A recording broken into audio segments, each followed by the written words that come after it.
1989-cu ildə çəkilən bir film vardı. O film ki, nümayiş olunduğu gündən etibarən təkcə tamaşaçıları yox, bütün Azərbaycan cəmiyyətini iki yerə bölmüşdü. Bir tərəf bu ekran işini cəsarətli və acı həqiqətləri göstərən sənət nümunəsi adlandırırdı, digər tərəfi isə onu Azərbaycan qadınının adını ləkə hesab edərək açıq şəkildə qınayırdı. Yəqin kişinin xoşuna gəlib körpə. Film o qədər böyük qalmaqal yaratmışdı ki, cəmi bir neçə dəfə efirə verildikdən sonra qəfil şəkildə ekranlardan yoxa çıxdı. Sanki kimsə onun haqqında danışılmasını belə istəmirdi. Hətta iş o yerə çatır ki, Cəfər Cabbarlı adlı Azərbaycan Film Kino Studiyasının qabağında günlərlə etiraz aksiyaları keçirilir. Rafiq, Hə, pulun var. nə pul? Pul da Hə, pul biraz var. var. Gətir onu. O da at. Neyniyim?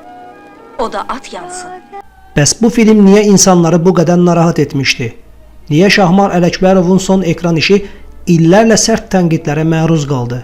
Söhbət Azərbaycan kino tarixinin ən qalmaqallı ekran əsərlərindən biri olan, uzun illər boyunca Azərbaycan kinosunun qadağan olunmuş və ən mübahisəli filmlərindən biri kimi xatırlanan Sahilsiz Gecə filmindən gedir. Axı necə, yəni nəyi bizdə day qeyrət zad qalmadı, ala bütün kənd bundan danışır. Biz yəni belə ölüyük ki, gözümüzün qabağında.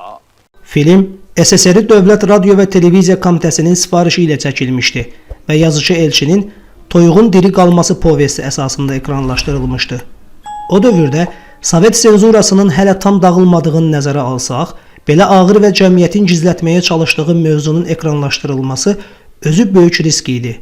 Çünki Sahilsiz Gecə adi bir melodram deyildi. Bu film insanın mənəvi çöküşünü, müharibənin yaratdığı psixoloji dağıntıları və cəmiyyətin sustuğu qaranlıq həqiqətləri göstərirdi.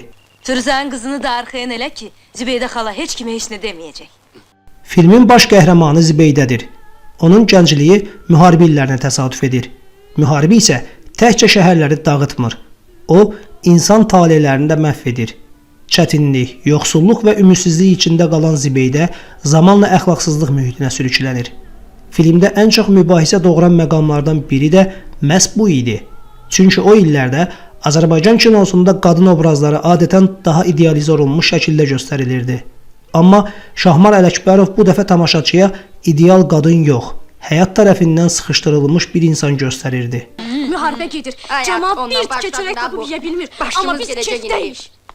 Filmdə Zibeydəni iki fərqli aktrisa canlandırırdı. Oğul Durdi Məmmədquliyeva və Mehriban Xanlarova. Bu seçim obrazın həm gəncliyini, həm də illər sonra mənəvi yorğunluğunu göstərmək üçün edilmişdi. Filmdə iki Azərbaycanlı qadının bir erməni qadın Rozanın başçılığı ilə yüngül həyat tərzi keçirilməsindən danışılması həmin dövr üçün əlavə mübahisələr yaratmışdı.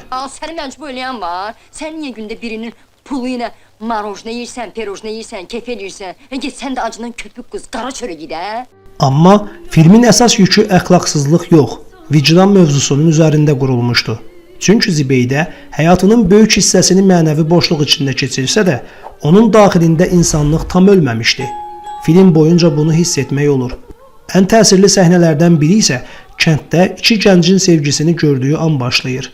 Zaman keçdikcə gənclərin sevgisi onda illərlə bastırdığı xatirələr oyadır. O, öz gəncliyini, itirdiyi sevgisini və bəlkə də heç vaxt yaşaya bilmədiyi həyatı xatırlayır. Firuzənin qızını da arxayan elə ki, Zibeydə xala heç kimə heç nə deməyəcək.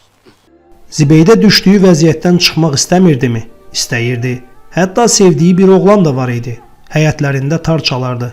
Zibeydə isə onu xəlvətcə qapıdan pusardı. Bir gün onun müharibədə həlak olduğunu öyrənir və yeganə çıxış yolu olan adamı itirməyi onun əlini hər şeydən üzür. Zibeydə ya, Zibeydə deməz.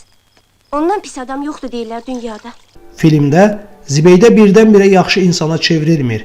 Şahmar Ələkbərov obrazı qəhrəmanlaşdırmağa çalışmır. Əksinə, tamaşaçıya göstərir ki, insan nə qədər dərin bataqlığa düşsə belə vicdan hissi tam yox olmaya bilər və bəzən bir xatirə insanın daxilində illərlə ölmüş hesab etdiyi hissləri yenidən oyada bilər.